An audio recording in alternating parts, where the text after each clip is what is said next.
dibesarkan oleh tuntutan utang budi anak kepada orang tua gitu. Tapi kenapa ya semakin aku dewasa, aku ngerasa bahwa ini bukan utang budi, itu emang tanggung jawab orang tua untuk memenuhi kebutuhan anaknya. Makanya aku masuk ke kategori generasi sandwich. Bisa ceritakan dan bisa kasih solusi nggak ya? Oke, ini rada susah ya dijawab pendek. Tapi simpelnya gini lah. Kalau kita melihat hubungan orang tua dan anak sebagai hubungan hutang budi, itu namanya transaksi bukan cinta gitu. Karena saat anak dilahirkan nanti harusnya, nah kamu udah dilahirin ya, nanti mama harus gini atau papa harus gini, itu namanya transaksional gitu. Artinya gini mas, sesuatu yang transaksional di situ pasti akan kehilangan pure atau kemurnian yang namanya welas asih sih. Sehingga kalau kita bicara dalam perspektif ini, jangan lupa bahwa orang tua dan anak dua-duanya adalah teman bertumbuh untuk hidup di masa sekarang gitu.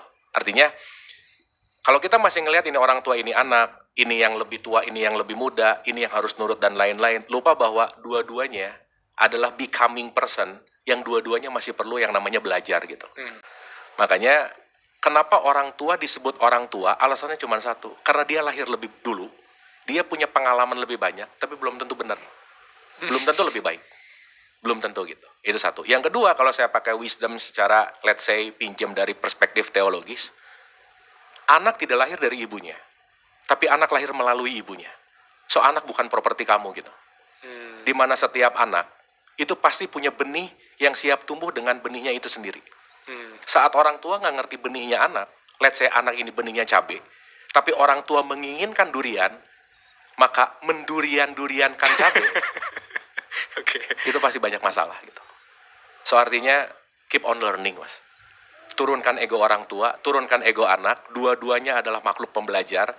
Maka dalam satu perspektif, guru agung setiap orang tua adalah anaknya.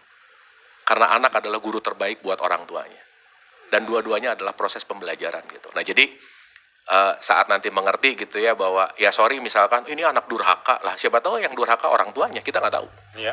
Karena mau nggak mau suka nggak suka, orang tua itu punya warisan pengetahuan yang tanpa sadar diwariskan ke kita. Maka warisan itu nggak bisa disalahin juga, tapi kita mau merubah, meregulasi untuk next mewariskan lebih baik atau tidak gitu. Bukan tanggung jawab kita untuk kita lahir dari siapa, tapi tanggung jawab kita untuk membentuk, merubah kebaikan yang lebih baik untuk next generation gitu. Artinya ya balik lagi lah ya, kalau pertanyaannya tadi, ya tetap keep on learning sih.